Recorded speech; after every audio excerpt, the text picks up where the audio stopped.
না, জামায়াত আসুক, দরকার আছে, তাদেরকে সুযোগ দেওয়া দরকার আছে আমাদের।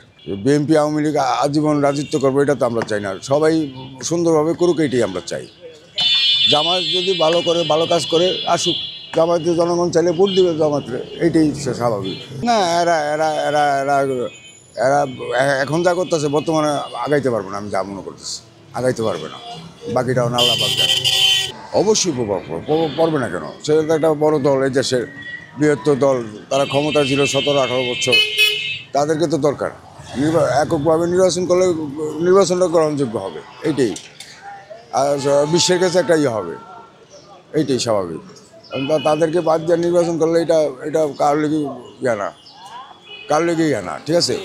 নির্বাচন করুক সুন্দরভাবে, এইটাই আমরা চাই, এইটাই চাই, সবাইকে নিয়েই করুক এককভাবে। এটা আমি বলবো, এটা জনগণ বলবে, এটা হইতেছে দেখতেছে পাবলিক, এটা জনগণই বলবে, জাতি বলবে। আমি বললে কী করবো? আমি তো একদম সাধারণ মানুষ, আমি বলে কী করবো? এটা তো চলতেছে, এটা মানুষ দেখতেছে, মানুষের চোখ আছে, কান আছে, শুনতেছে, দেখতেছে, এইটাই স্বাভাবিক। ভালো করলে ভালো আসবে, খারাপ করলে খারাপ রেজাল্ট আসবে, এইটাই দুনিয়া নিয়ম। আগামীতে কেমন সরকার দেখতে চান? ভালো একটা সরকার দেখতে চাই, খুব গ্রহণযোগ্য একটা সরকার দেখতে চাই। ওই যে আইসা যে ওই যে গদিতে বৈশা বা চাঁদাবাজি, লুটপাট, এটা আমরা দেখতে চাই না, এটা সাধারণ জনগণ আমরা দেখতে চাই না। আমরা দিনমজুরি মানুষ, আমরা ভালো একটা সরকার দেখতে চাই। কারে দিব ভোট? হাসিনারে দিলে হাসিনাও খারাপ, খালেদারে দিলে খালেদা খারাপ, যে হালা দেব ওই হালত তো সুর। জামাত গেলে জামাতের তো খারাপ, কোন হালই দেশের বালা না, কোন সালা দেশের বালা আছে, কেউ তো দেশের বালাই করতে চান না। এই যে মাদক, এই যে এবা, এগুলা কই থেকে আসে? আমার দেশের যে আসে, এগুলা কি আমরা যারা নিশা করে, যারা নেশাগ্রস্ত, এরা তো আর 150 কিলো জায়গা দূর থেকে গিয়ে আনে না, তৈরি হয়। বর্ডার সাইডে গার্ড আছে, গার্ড থাকা সত্ত্বেও বাংলাদেশে প্রবেশ করে কীভাবে? এটা এই মাদকে অনেকের সংসার, ছেলে মেয়ে, অনেক কিছু ক্ষতি হইতেছে, ক্ষতি হইতেছে। এই বাংলাদেশ সরকার দেখতেছে না, কিন্তু কোনো প্রতিবাদ করার মতো কোনো মানুষ নাই।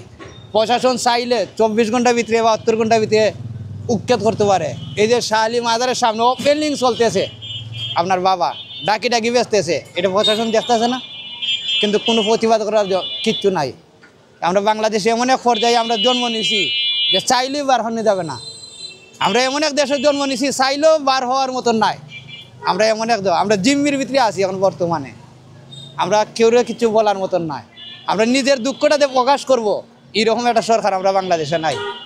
নিজের স্বাধীনতা মোতাবেক চলবো, এই দেশে এমন কোনো রাজনীতি পাইছি না আজ পর্যন্ত। কারে ভোট দিব আমরা? যদি কোনো সত্যবান ব্যক্তি আসে তখন তো বালা।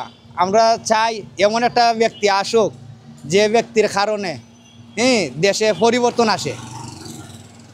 আসে। এই যে আমরা ছেলে মেয়েরা দিনের দিন মাদকে ক্ষতিগ্রস্ত হইতেছে, এটারে নিয়ন্ত্রণ করার জন্য যদি এমন কোনো ব্যক্তি আসে, আমরা তার ধন্যবাদ জানাবো, স্বাগতম জানাবো।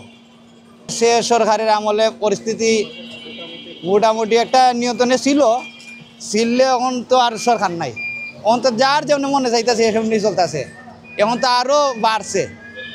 তো সরকার আসলে তো এটা নিয়ন্ত্রণে থাকে, হয়তো বা একটা আইন প্রশাসন বা প্রশাসনের মানুষ এটা নিয়ন্ত্রণে রাখার চেষ্টা করে, যদি আপনার মন্ত্রী ঠিক থাকে। যার কাছে যাবেন সেও তো, হে নিজের তো ঠিক না, যে আরেকজনের ঠিক করবে কিতা? শেখ হাসিনার চাইব কিলা? উনি তো যে কাণ্ড কইরা গেছে, আবার চাওয়ার মতন তো কোনো আশাবাদ রাখি না আমরা। আমরার কত লেগে এমন একটা আইন প্রশাসন তৈরি হোক, যে এই যে নেশাগ্রস্ত বা ছিনতাইকারী হাইজ্যাকার আছে, এগুলার নিয়ন্ত্রণ রাখার জন্য এমন একটা আইন দেশে তৈরি হোক, এটা ছিনতাইকারী সব ঠিক হয়ে যেত একবারে। আমার কত লেগে 50 কোটি, আমরা 23 কোটি মানুষ আছি বাংলাদেশে, এর থেকে আমরা 1 লক্ষ মানুষ আউট হয়ে দিব। আমরা 1 লক্ষ ভোটের দরকার নাই, তবু মাদক নিয়ন্ত্রণে আসুক। আমার ছেলে মেয়ে স্কুলে পাঠাইতেছে, আমরা কোনো গ্যারান্টি নাই কি হইতেছে না হইতেছে, আমরা কোনো নিরাপত্তার মাঝে নাই। গিয়া এবার খাইতেছে, নেশা করতেছে, গাঞ্জা খাইতেছে, এরার দিয়ে আমরা কোনো পেচ করতে পারতেছি না।